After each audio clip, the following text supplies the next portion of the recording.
Bonjour à toutes et à tous, Valentin Franc avec vous pour ce nouveau point de marché. Nous sommes le mercredi 24 janvier 2018. Je vous souhaite la bonne journée. Alors bonjour à vous Loïc, j'espère que vous allez bien. Didier que je salue également. Bruno, bonjour. L'USD Yen s'il vous plaît. Alors très bien, l'USD Yen, on va faire un petit tour. Comme vous avez pu le voir, on a eu le DXY, le dollar index, qui a cassé son support à 90 points. Donc on a techniquement un signal baissier sur celui-ci, ce qui va nous permettre de poursuivre les stratégies haussières sur les autres devises majeures. Bonjour Lagdar, j'espère que vous allez également bien. Ramsey, Raymond, voilà, plein d'habitués. Ça fait plaisir de vous retrouver chaque matin. Gilles, bonjour, son image ok. Merci pour cette confirmation, Gilles. Alors on va commencer tout de suite par cet avertissement égal sur risque que vous commencez à tous connaître très bien, mais que je vous invite quand même à garder un œil. Le trading avec effet de levier amplifie toujours les gains et les pertes. Un compte risque limité présente un risque de perte du capital investi. L'investissement sur compte titre présente un risque de perte en capital. IGF fournit exclusivement un service d'exécution d'ordre. La présentation est à titre indicatif et ne saurait être considérée comme un conseil ou une recommandation.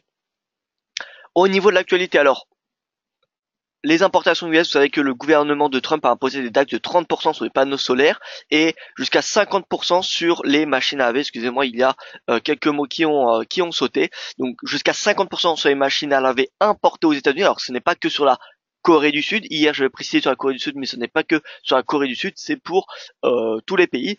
Et la Chine va probablement répondre assez, euh, pardon, à ces nouvelles règles imposées par les États-Unis, étant donné que la Chine, c'est le plus grand exportateur de panneaux solaires. Ça représente l'équivalent de 3 milliards de dollars en 2016. Voilà, donc ces décisions de Donald Trump sont en réponse à deux décisions de la Commission du commerce international qui a jugé les États-Unis pour pratiques déloyales.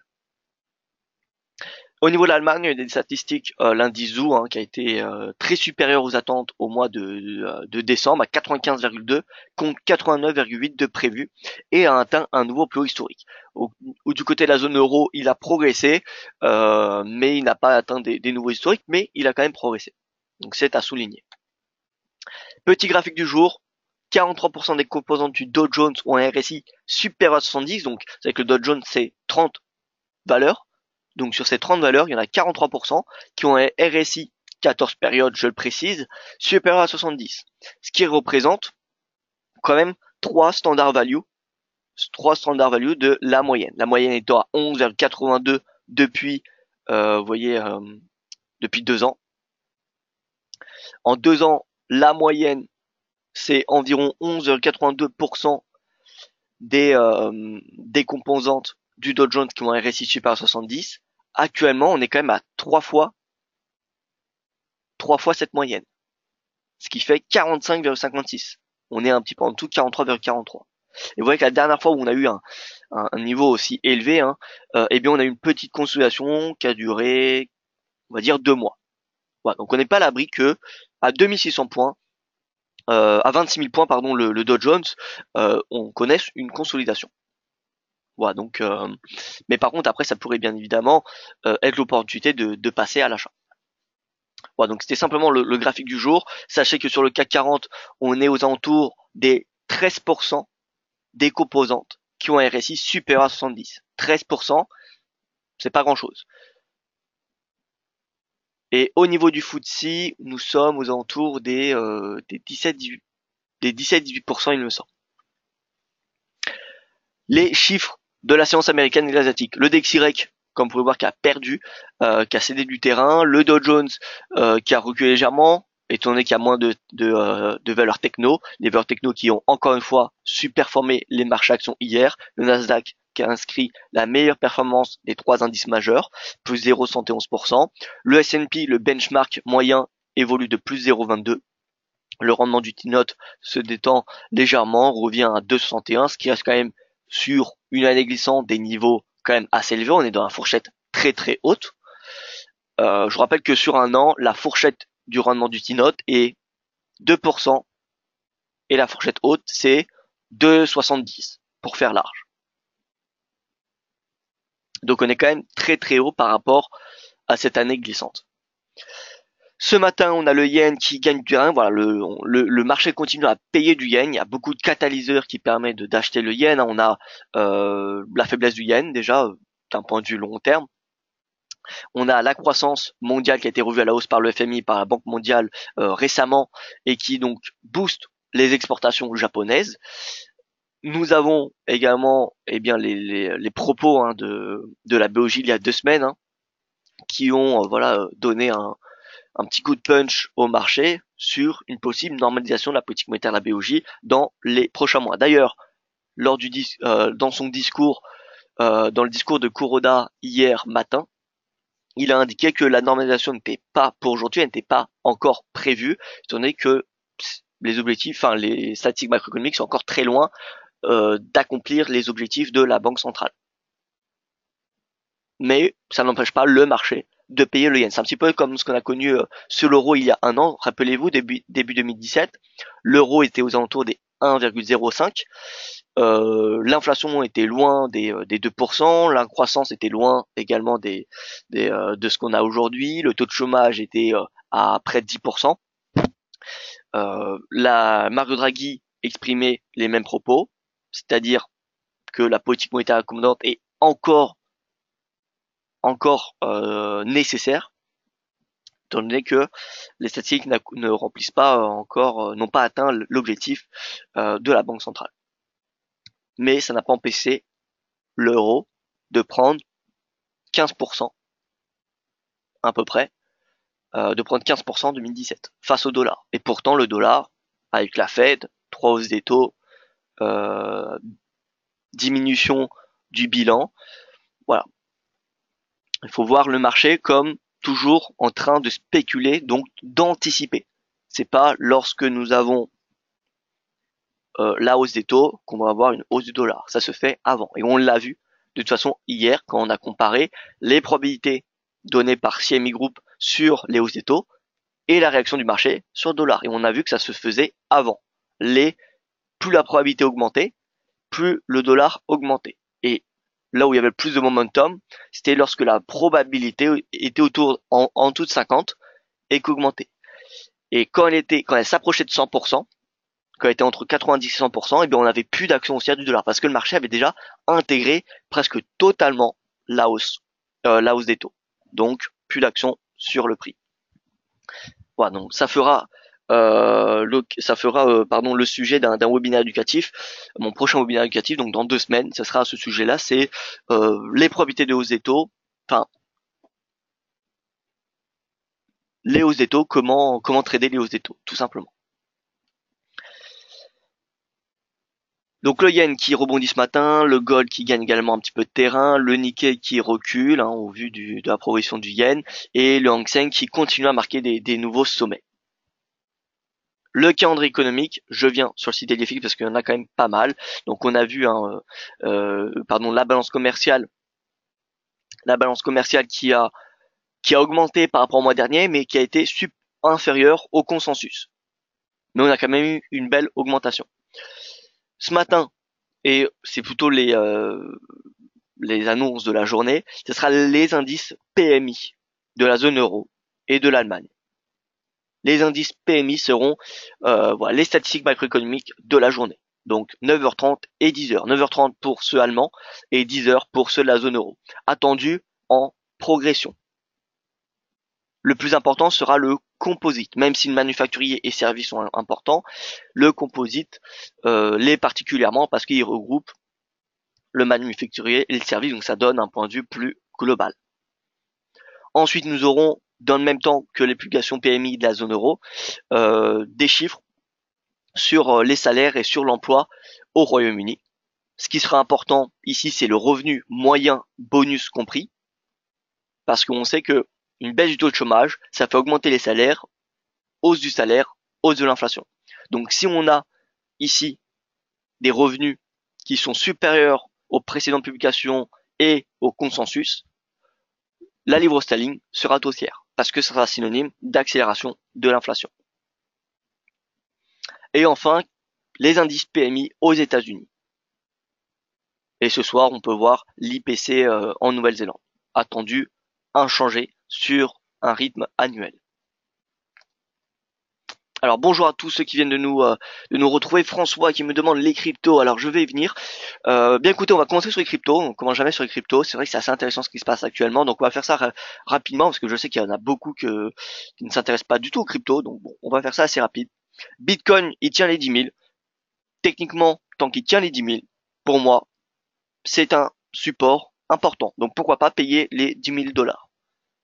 Maintenant, voilà, réagissez. Trader les crypto-monnaies n'est pas la même chose que trader l'or, le CAC ou l'euro-dollar. C'est volatile, c'est très volatile, donc voilà, faites attention à votre prise de risque. Ne soyez surtout pas trop positionné sur les crypto-monnaies puisque c'est extrêmement volatile. D'ailleurs, il n'y a pas besoin. Donc voilà, Bitcoin 10 000 $ pour moi c'est un niveau qui techniquement se justifie.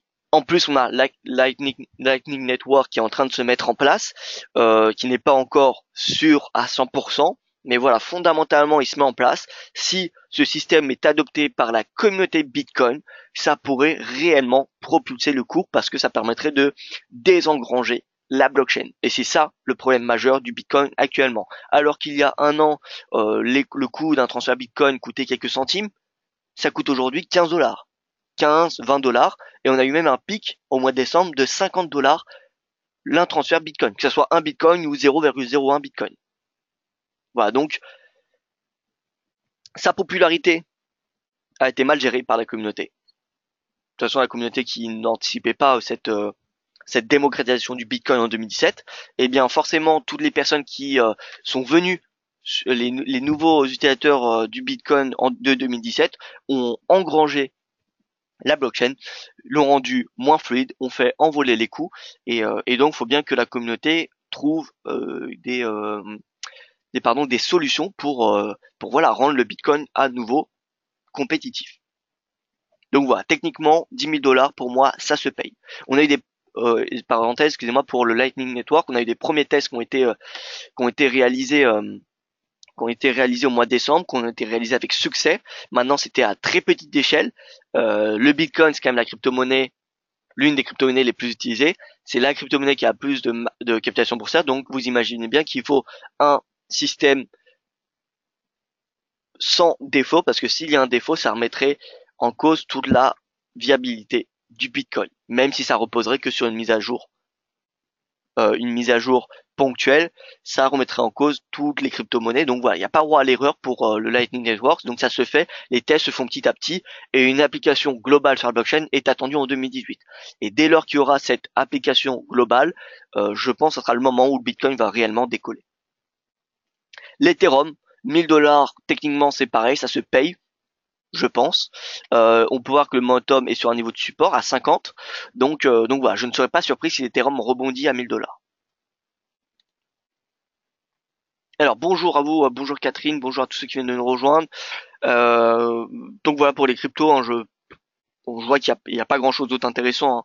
On retrouve les mêmes configurations sur tous les autres crypto-monnaies majeures, hein. Les crypto-monnaies majeures qui sont sur des niveaux de support. Donc Bitcoin, je vais vous donner les supports à surveiller. Bitcoin Cash, c'est les 1000, vous voyez, c'est 1350 $, c'est le niveau qui est selon moi à surveiller. Le Litecoin 150 et le Ripple, on vient surveiller les 1 $. Voilà. On passe sur le FX, sur le vif du sujet. Donc voilà, c'est chose faite. Le DXY qui a cassé les 90 points. Donc on a techniquement un signal baissier. On peut arrêter, on peut, disons, ne plus espérer un rebond du dollar. Je pense que voilà, cette clôture est à l'image de ce qu'on a connu en 2017. De toute façon, ce n'était qu'une question de temps pour que ce support soit brisé. Donc voilà, 90 brisé, on peut continuer à vendre le dollar. D'ailleurs, le dollar, vous voyez que depuis l'année, il est baissier, il sous-performe face à toutes les devises majeures. Et les deux devises les plus haussières, c'est le GBP et le NZD. Après, de loin devant, pardon, l'AUD ou l'euro ou le yen. Mais voilà, le yen et l'euro, c'est encore pour moi des devises à forte conviction avec le GBP. Avec le GBP. Le GBP a quand même sur les 4 derniers mois tenu tête à l'euro. Alors que l'euro, vous savez que c'était une devise extrêmement performante. Donc voilà, regardez l'euro GBP. L'euro GBP, il est en range. C'est-à-dire que la livre, malgré le Brexit, peu importe, malgré la faible croissance, la livre sterling a tenu tête à l'euro. Il n'y a pas beaucoup de devises qui ont tenu tête à l'euro ces 5 derniers mois. Voilà, donc la livre sterling, GBP USD, USD yen, euro dollar, voilà, c'est des trades à forte conviction.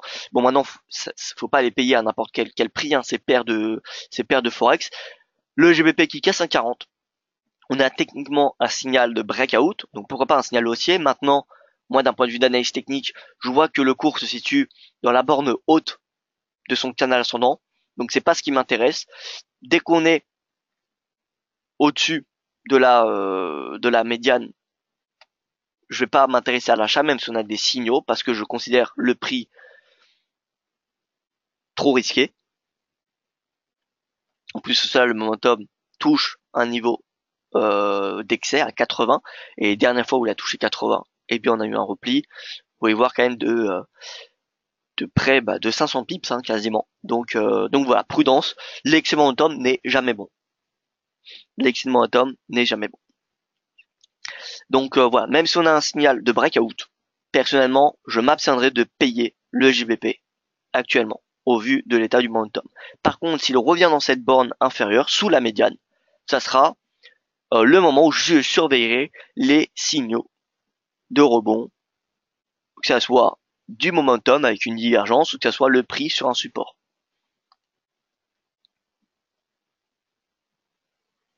À surveiller US dollar, les indicateurs sont assez bas. RSI stochastique, qu'en pensez-vous de la part de Catherine? Alors, oui, c'est vrai, hein, les RSI sont assez bas. Ils sont assez bas, mais à l'image de ce qu'on a connu, toute l'année 2017. Vous voyez que bon, ils étaient pas aussi bas. On peut voir que là c'était bas et pourtant, bon, on a eu un rebond par la suite, mais ça n'a pas affecté la tendance de fond. L'autre exemple que je pourrais donner, c'est ce niveau-là. Vous voyez que le plus bas de 2017 était le 24 juillet et pourtant on a une baisse qui a été poursuivie. Donc là on a eu ce petit rebond qui était un simple pullback. Vous voyez, breakout, on a le pullback, mais au final, on a eu ce prix qui a continué à baisser. Donc c'est pas parce qu'il y a un momentum en excès que le prix s'arrête. Il faut voir le momentum comme de l'inertie. Plus il y a de momentum, plus il y a de l'inertie qui est emmagasinée. Et donc, même si le momentum s'arrête, même s'il s'affaiblit, le prix peut continuer. Voilà, donc que ce soit en surachat ou en survente, hein, c'est le momentum. Enfin, je compare le momentum à l'inertie dans les zones d'excès. Plus il atteint des pics extrêmes, des pics ou des sommets extrêmes, et plus il y a l'énergie emmagasinée dans le prix. Voilà. Donc c'est pas parce que le momentum est en excès que le prix va s'arrêter. Par contre, lorsqu'il est dans des zones d'excès, généralement les retracements sont assez violents. Voilà. Donc voilà, c'est ça qu'il faut faire attention. À l'image, encore une fois, sur le GBP, de ce qu'on a connu ici. Lorsqu'il a touché 80, ce qui était un plus haut en journalier depuis, vous voyez, depuis avant 2016, donc je peux remonter, hein. Dernière fois, il a touché ce niveau, voilà, ce momentum, c'était en 2013. Et vous pouvez voir que ici, il avait perdu 500 pips. Et ici, donc, le momentum, vous voyez que le momentum avait touché un sommet. Pourtant, le prix a continué pendant 15 jours par la suite. Mais il avait tracé de 300 pips en l'espace de, alors faudrait que je zoome un peu précis. Mais voilà, on va zoomer pour faire les choses correctement. Voilà, donc là nous avons l'excès de momentum, le prix qui continue, par rapport au sommet au plus bas, on a 350 pips en l'espace de, allez, 2 semaines. 10 jours, vous voyez, 10, 11 unités, ça fait 2 semaines. Voilà, donc de toute façon, les excès ne sont jamais bons, que ce soit sur le FX, sur les indices, hein. Regardez, un très bon exemple, c'est Wall Street. Si vous regardez Wall Street, on va se mettre en mensuel. Alors, nous allons nous mettre en mensuel. On est sur un graphique logarithmique. Donc, les retracements se voient un peu moins. Mais regardez, les rares fois où le RSI était passé au-dessus de 80, ou avait touché simplement 80, comme au pic de 2017, on avait eu par la suite, donc ici, vous voyez, on a eu le momentum 80, et pourtant, le Wall Street avait continué pendant plusieurs mois. Mais par la suite, on a eu un repli de 35% en même pas 4 mois. Vous voyez, si on prend par rapport au plus bas, en 4 mois, moins 36% sur le Dow Jones. La bulle Internet, le momentum qui avait touché un sommet, on avait une divergence entre le momentum et le prix. Donc voilà, c'est cette inertie dont je parle. Et enfin, on avait eu un repli de 40% en l'espace de près de 3 ans. Sommet de 2017, le momentum qui touche juste 80. Du plus haut au plus bas, en l'espace de 1 an et demi, moins 55%. Voilà, donc les phases d'excès ne sont jamais bonnes. C'est un petit peu ce que nous montre l'historique, c'est ce qu'on peut apprendre de l'histoire de la bourse. Donc que ce soit sur le FX, que ce soit sur les indices, sur les matières premières, le momentum, les excès ne sont jamais bons. Quand on tombe dans l'excès, c'est de l'euphorie. Et l'euphorie, vous savez que ce n'est pas une bonne chose sur les marchés. Donc voilà. Pour ce qui est pour revenir à ce que vous m'avez dit, Raymond sur le dollar, oui, le momentum est très bas, mais c'est pas pour autant qu'il faut payer. C'est pas parce que le momentum est bas qu'il faut payer le dollar. Il faut attendre un rebond du momentum. Vraiment, le momentum, il n'y a pas de rebond. Donc voilà. Et c'est pas parce qu'il est bas que le prix ne peut pas continuer à baisser. Donc GBP, n'achetons pas à n'importe quel prix, même si à ce breakout, on va attendre que le cours revient dans cette zone inférieure de ce canal haussier dans lequel le cours évolue depuis maintenant 1 an. L'euro-dollar, breakout. Le RSI, le momentum, il est encore assez loin de ses sommets. Si on regarde ses sommets de 2017, et même ses sommets quand même de long terme, et bien voilà, sommets 2017, ils sont là.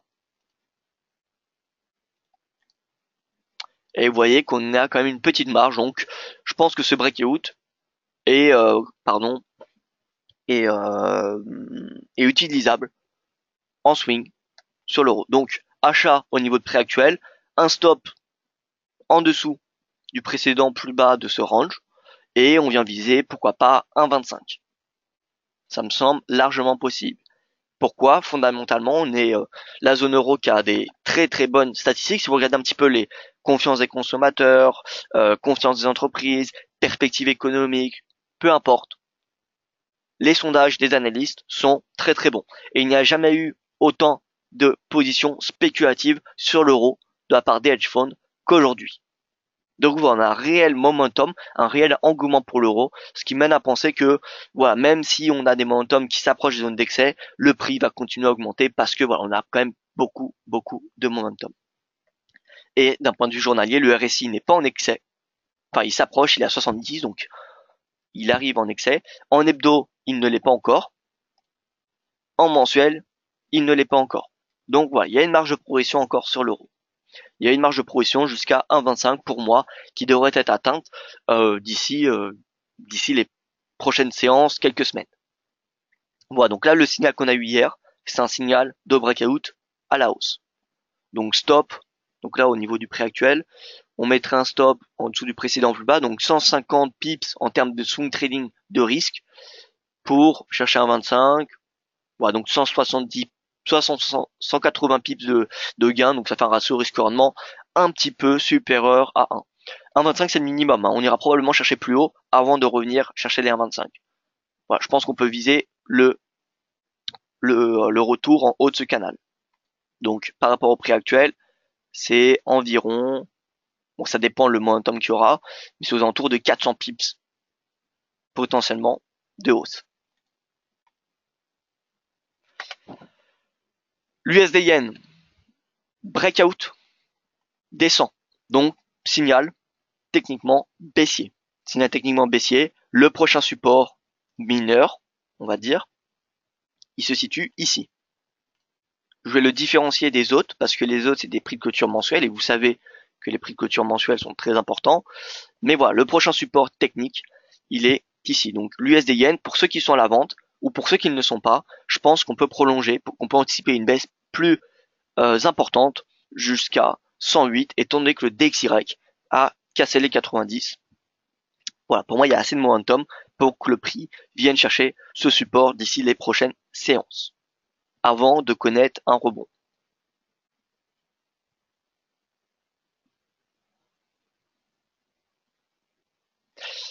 L'USD CAD, toujours dans son range, on est en bas du range. Bon, le dollar qui a cassé un support. Maintenant, le CAD qui est quand même assez sous pression. Je vous rappelle que on est actuellement dans le début du 6e round des négociations du traité de l'ALENA, l'accord de libre-échange d'Amérique du Nord entre le Mexique, les États-Unis et le Canada. Les États-Unis menacent de sortir du traité, ou du moins, en tout cas, souhaitent le revoir, parce que le gouvernement de Trump juge le traité perdant pour les États-Unis. Donc, disons que les deux pays, le Mexique et le Canada, ont des perspectives économiques un petit peu faussées, étant donné qu'ils ne connaissent pas réellement le futur du traité. Et les États-Unis sont les premiers clients du Canada et du Mexique. Donc forcément, s'il y a des barrières commerciales qui sont mises en place aux États-Unis avec ses voisins, ça impactera l'économie mexicaine et canadienne. En plus de ça, on a un pétrole sous résistance. Donc voilà, le CAD est également sous pression à court terme. Donc techniquement, on va se fier uniquement à l'analyse technique. Et techniquement, on est en bas de ce range. Donc tout m'invite à penser qu'on pourrait payer le dollar US face au dollar CAD. C'est peut-être la seule paire où je pourrais acheter du dollar US actuellement. Et sur du court terme. Parce que si on regarde le Brent, toujours sous 70, on n'a pas réel de catalyseur en ce moment qui pourrait permettre un breakout. D'ailleurs, je le trouve assez excessif, mais bon, 70 dollars c'est quand même une forte hausse. Mais techniquement, on reste dans cette tendance haussière, au-dessus de la moyenne mobile à 200 jours, au-dessus de la moyenne mobile à 50 jours, dans un canal haussier depuis plus de 6 mois. Donc voilà, on est techniquement dans une tendance haussière. Donc faut pas shorter une tendance haussière. Par contre, si on a une cassure de la moyenne mobile à 50 jours et du canal, ça sera le signal baissier. Mais tant qu'on reste au-dessus, faut payer la base du canal. Voilà, donc pour le moment, il n'y a rien à faire sur le Brent. Mais tant qu'il est sous résistance, je pense qu'à court terme en intraday, la résistance peut se shorter. Pour des stratégies d'intraday, pour moi, c'est tout à fait possible. Regardez en une heure. Voilà, en une heure, je pense qu'on peut trader ce range. Vente à 70. Vente à 70, ça me semble largement possible. Donc voilà, CAD sous pression. L'AUD USD, vous voyez, qui consolide autour des 0,80. Donc on a concrètement un marché qui ne sait pas trop quoi faire entre l'AUD qui est revenu à ses sommets de 2017 et dans le même temps, on a le dollar qui est baissier et qui supporte donc mécaniquement toutes les autres devises. Voilà, donc ce qu'il faut attendre, je pense, c'est une divergence baissière avant de shorter ou un breakout de cette résistance qui serait alors un nouveau plus haut par rapport à 2017 sur une unité de temps journalière. Et en attendant, eh bien, tant qu'on est dans cette zone entre ce support et cette résistance, je préfère rester neutre. Regardez, hier, on avait un beau chandelier baissier dans ce même webinaire. Donc on pouvait vraiment, ça a incité à passer à la vente. Et pourtant, on a eu un retournement en fin de journée et ce matin, on a un rebond. Et peut-être que finalement ce soir, on va connaître la même chose. On va connaître un doji. Donc voilà, l'AUD, restons, je pense, à l'écart. Le NZD, bon bah le momentum qui a trouvé ce support sur cette oblique.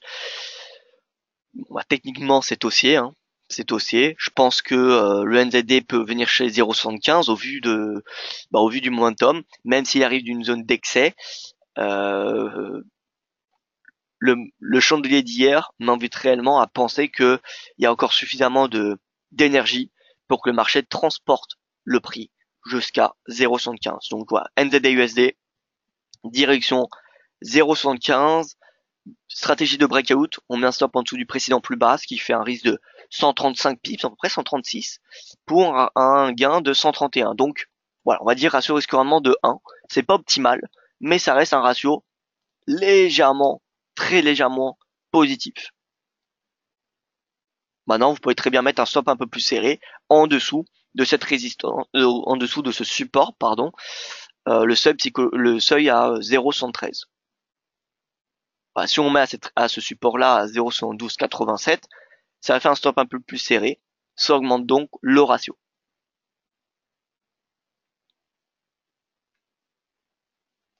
Donc voilà, les paires croisées sont pour le moment pas très intéressantes, étant donné que la devise la plus baissière en ce moment, c'est le dollar. Puis le CAD. Mais quand même, le CAD, il fait plus 1,49% depuis le début de l'année face au dollar. Donc voilà. Mais s'il y avait deux devises à shorter en ce moment, c'est bien l'USD et le CAD. Donc si vous ne voulez pas shorter l'USD, vous pouvez très bien shorter, à l'inverse de ce que j'ai dit, le GBP USD, l'euro dollar ou l'USD yen, vous pouvez remplacer la constante dollar US par dollar CAD. Donc achat euro CAD, achat GBP CAD ou achat ou vente CAD yen. Voilà, donc on peut rapidement voir ces paires. CAD yen, direction de la moyenne mobile à 200 jours. L'euro-CAD, alors ça fait longtemps qu'on n'a pas regardé l'euro-CAD. Ça fait longtemps qu'on n'a pas regardé l'euro-CAD. Donc euro-CAD, on est à 1,52. Pour moi, il y a clairement la possibilité que l'euro-CAD rejoigne les 1,55 d'ici quelques semaines, pardon. Et enfin le GBP-CAD. Alors GBP-CAD, attention parce qu'encore une fois, le GBP-USD est dans sa bande haute de son canal haussier, tout comme le pound index. Donc, bon, on n'est pas à l'abri que le pound retrace la semaine prochaine ou prochainement. Mais donc GBPK, donc il faut voir qu'il y a eu une touchette à 1,75 qui c'est la prochaine résistance. Alors, vous voyez que ça fait longtemps que j'ai pas actualisé ce graphique, donc on va le refaire ensemble. Ça, pour ceux qui viennent de nous rejoindre pour la première fois, vous découvrirez ma façon de placer mes résistances. Hop, ici.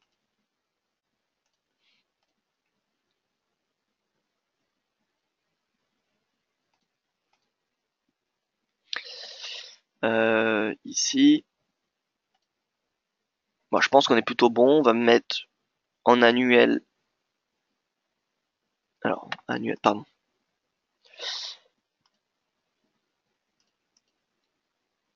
Prix clôture 2017. Que je vais préciser quand même.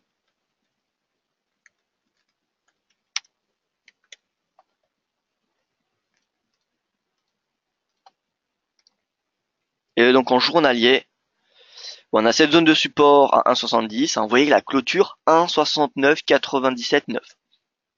Au seuil psychologique, parfaitement.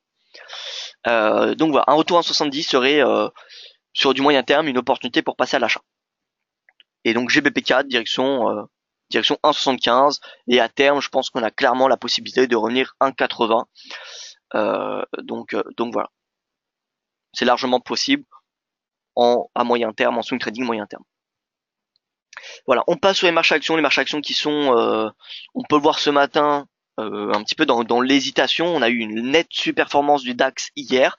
L'Eurostoxx a rejoint ses sommets commence à rejoindre ses sommets de 2007. Enfin, ici approche fortement, pardon.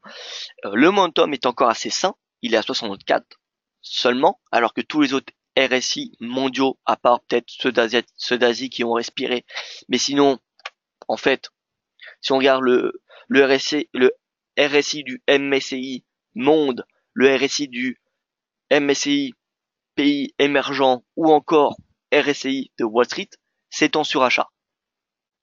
Donc on va dire que le momentum est suracheté. Les indices, enfin les régions où les actions donc pas un RSI, un momentum suracheté, sont en Asie, ça dépend, on va dire Japon et Europe.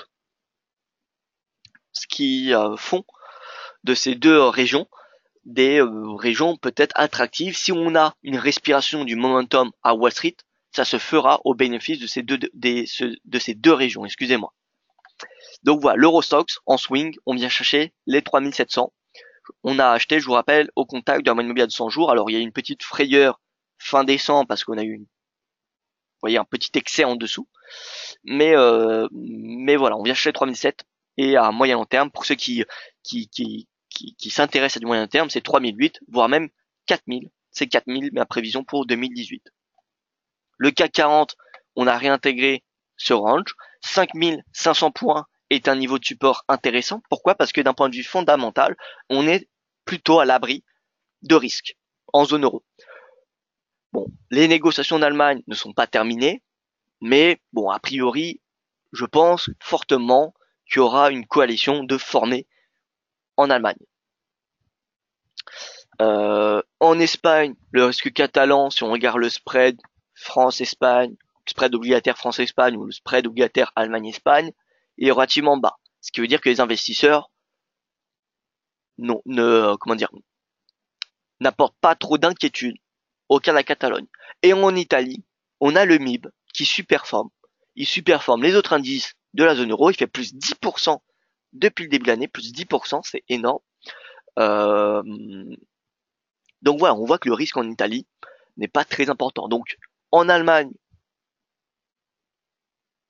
la situation semble quand même assez s'améliorer quand même. Le risque semble diminuer quand même, les inquiétudes.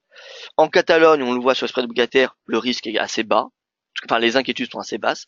Et en Italie, c'est pareil. Donc voilà, je vois pas pourquoi 5500 points, ça ne se paierait pas. Et accompagné en plus de tout cela, on a des indicateurs macroéconomiques en zone euro qui sont quand même à des plus hauts de très très long terme. Pour la plupart. Quand je parle de très très long terme, c'est sur plusieurs années, voire même depuis le début des années 2000. Pour la confiance des consommateurs, on est au plus haut depuis août 2000. Donc voilà, pour moi, 5500, ça se paye sur du court, sur du moyen ou sur du long terme pour ceux qui n'ont pas payé la moyenne mobile à 200 jours à l'horizon de, c'était en mi-décembre. Pour ceux qui ont payé à la moyenne mobile à 200 jours, actuellement, ça fait quand même une performance nette de 5%. Avec un ratio score, avec un effet levier de 2, c'est une performance de 10%. Voilà, donc c'est pas négligeable. Et les perspectives à 5, et si vous décidez de payer 5005, sachez que les perspectives sont à court terme 5640, et je dirais pour d'ici la fin de l'année, les 6000 points. Voilà, donc à court terme, s'il y a un retour à 5005, ça se paye. Le DAX, breakout, nouveau plus haut, historique. Donc 15 500 points, c'est un niveau de support. Si on a un pullback à ce niveau de prix, je pense qu'il y en aura un parce que certes, la situation en Allemagne, il n'y a pas réellement d'inquiétude, mais vous savez qu'il y aura des bruits en intraday, il y aura peut-être des rumeurs, etc. Et donc on aura probablement un pullback à 13 500. Si tel est le cas, ce sera l'opportunité de passer à l'achat. Il y a un risque. Il y a un risque que 13 500 soit cassé si au final, il n'y a pas de coalition qui est formée. Parce que pour moi, il n'y a qu'un accord de principe. Mais s'il n'y a pas de coalition qui est formée, ce que je doute, mais bon, c'est vraiment un ressenti personnel, hein, et c'est ce que je doute moi, enfin je doute, et c'est également ce que doute le marché. Quand on regarde les spreads obligataires en zone euro, ou les spreads obligataires mondiaux, en comparant celui de l'Allemagne, il est relativement bas. Allemagne, États-Unis, Allemagne, Japon, Allemagne, Royaume-Uni, Allemagne, France, il n'est pas tendu. Donc, il n'y a pas réellement d'inquiétude à part des investisseurs. Donc, c'est pas que mon ressenti, c'est également le ressenti des institutionnels, pardon. Donc, voilà. Après, tout reste possible. On est en trading, tout reste possible. Mais en termes de probabilité, je pense personnellement que 13 500 peuvent tenir. Alors, j'ai des questions. Le CAD est en train de casser son range en H4. Alors, le CAD en H4, l'USD CAD, vous voulez parler, alors, précisez-moi un petit peu, comme ça je peux voir avec vous. Je termine sur les indices, je passe sur la matière première et je reviens sur le Forex pour répondre à vos questions. Raymond, est-ce plus intéressant d'acheter le CAC ou l'Eurostoxx à long ou moyen terme? Alors à long terme, personnellement, si vous croyez en la zone euro, si vous croyez que la zone euro va survivre, parce que bon, il y a tout, hein, il y en a qui sont contre la zone euro, il y en a qui pensent que la zone euro est utopique et que voilà, à terme ce n'est pas viable et que du coup elle va se voilà, peu importe ça dépend en fait de votre croyance sur la zone euro. Si vous partez si vous partez du principe que la zone euro va être encore viable, va être encore fonctionner pendant plusieurs années, pendant plusieurs dizaines d'années, voilà. Si vous croyez en la zone euro, le mieux, je pense, que c'est d'acheter de l'Eurostoxx. Parce que l'Eurostoxx est pondéré, n'est pas que sur la France. Il y a, je vous rappelle, à peu près 60-65% de composantes du CAC et du DAX. Et les autres, le reste, c'est une action belge, quelques actions néerlandaises, quelques actions italiennes et espagnoles et portugaises. Je vais regarder les indices des pays du Sud actuellement surperforment ceux des pays comme le CAC ou le DAX. Le CAC, c'est l'indice qui donne le plus de dividendes en zone euro. Donc voilà, ça vous permet un petit peu de profiter, d'être un peu, peut-être, d'aplatir le risque. Au lieu de concentrer tout sur le CAC, bien l'Eurostoxx, ça peut être un moyen de jouer en même temps, se positionner en même temps sur les pays du Sud, en même temps sur les dividendes très intéressants sur le CAC 40 et jouer également la diversification. Donc voilà. C'est à vous de voir, mais je pense qu'à long terme, l'Eurostoxx c'est quand même assez intéressant. Voilà, après c'est personnel. Le CAC fait quand même des meilleures performances, je pense, si on regarde les 10 dernières années. Mais maintenant, on est depuis les 10 dernières années, c'est vrai que les pays du Sud se sont remis de la crise de 2007 beaucoup plus tard que la France et l'Allemagne, même si on pourrait croire que la France la France n'est pas encore sortie de cette crise de 2007. Les pays du Sud sont encore beaucoup plus impactés par cette crise que nous le sommes aujourd'hui. Si vous regardez au niveau des actions, hein, sommet de 2015, on va même mettre sommet de 2007. Voilà, sommet de 2007, vous voyez la marge, hein, sommet 2007 sur l'Eurostoxx. Vous voyez qu'on est quand même assez loin.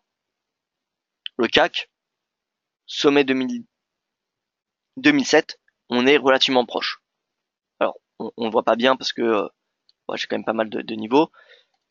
Le CAC, entre le prix actuel et les sommets de 2007, il y a 10%. Sur l'Eurostoxx, donc c'est quand même 65%, à peu près, hein, c'est variable, hein, mais on va dire 60% du DAX et du CAC, on est à 25%, donc plus du double. Et sur l'Espagne, qui a quand même les pays du Sud qui ont quand même été beaucoup impactés, beaucoup plus impactés que nous sur la crise de 2007, il est à 50%. Donc vous voyez, il y a différentes possibilités. Hein. Vous pouvez acheter un peu de CAC, un peu de l'IBEX par exemple, ou au lieu de faire cela, vous achetez de l'Eurostoxx. Voilà, c'est à vous de voir, hein, votre stratégie. Mais voilà, je pense que ne pas se positionner sur les pays du Sud et peut-être, je pense que les pays du Sud sont une opportunité actuellement parce qu'ils surperforment la première puissance économique de la zone euro qui est l'Allemagne. L'Espagne, sa croissance dépasse celle de l'Allemagne. Le Portugal également. L'Italie, alors je ne veux pas vous dire bêtises, donc je ne vais pas me prononcer, mais en tout cas ce qui est sûr c'est que le PIB espagnol, la croissance du PIB espagnol et portugais dépasse celle de l'Allemagne. Donc voilà, on a une réelle marge de progression pour ces pays du Sud.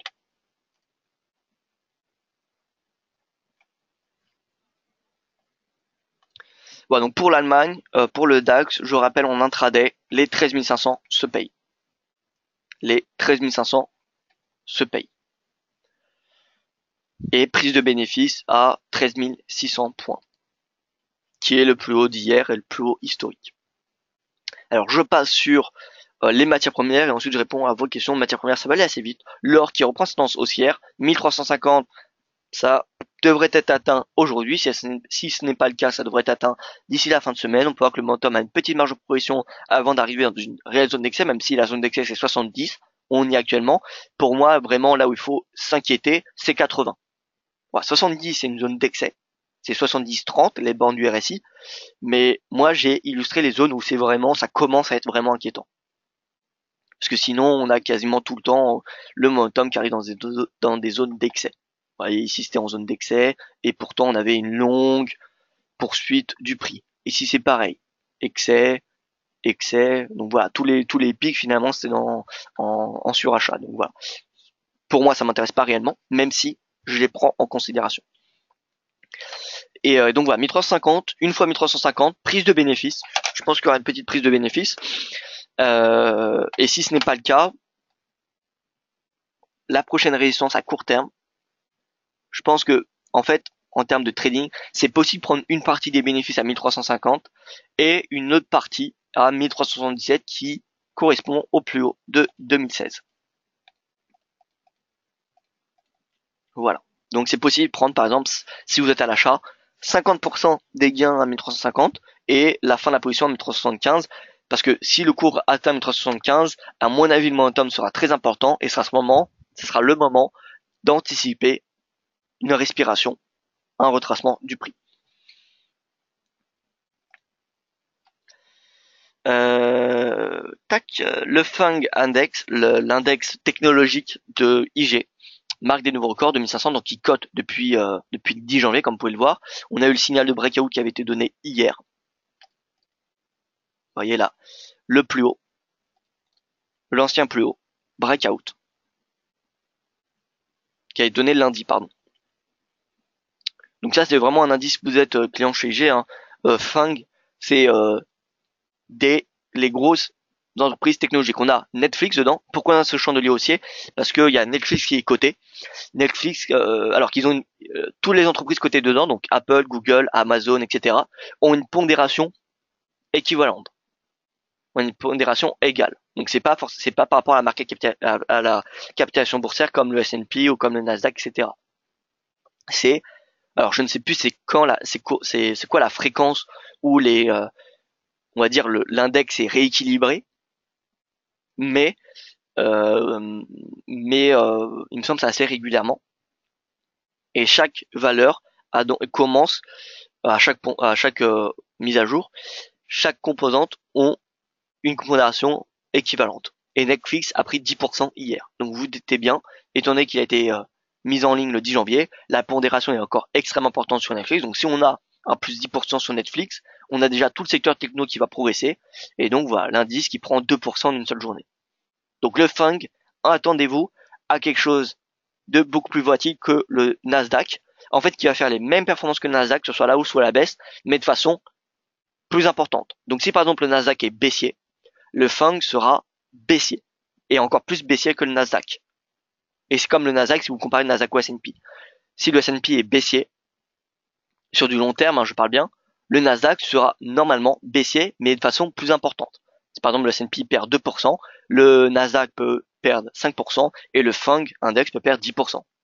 Mais à l'inverse, si le S&P prend, par exemple, 2% sur un mois, le Nasdaq peut très bien prendre 5% et le FANG 10%. Voilà. C'est un petit peu l'idée de ce FANG index. C'est vraiment c'est les blue chips. C'est les blue chips. Donc là, je l'ai dit en version française, mais c'est les grosses captations boursières technologiques américaines. Pas que américaines, parce qu'il y a Alibaba dedans. Voilà, donc c'est vraiment des grosses entreprises technologiques, si je devais résumer. Alors, je réponds à votre question, parce qu'on a fait le pétrole, on vient de faire de l'or. Oui, le cas du USD ou bien une fausse sortie. Alors en H4. Alors moi en H4, je ne le vois pas casser un support. Ah si, pardon.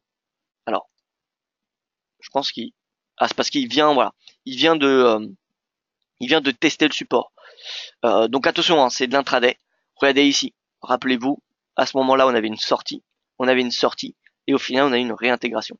Donc voilà, prudence. Un chandelier, ne basez pas, je pense, votre décision sur un seul chandelier. Voilà, maintenant, faut le prendre en compte. C'est clair, faut le prendre en compte. Donc voilà, prudence. Prudence. Voilà, c'est le plus bas. C'est le plus bas, c'est vraiment si on a un dépassement de ce support-là, faudra oublier le range training.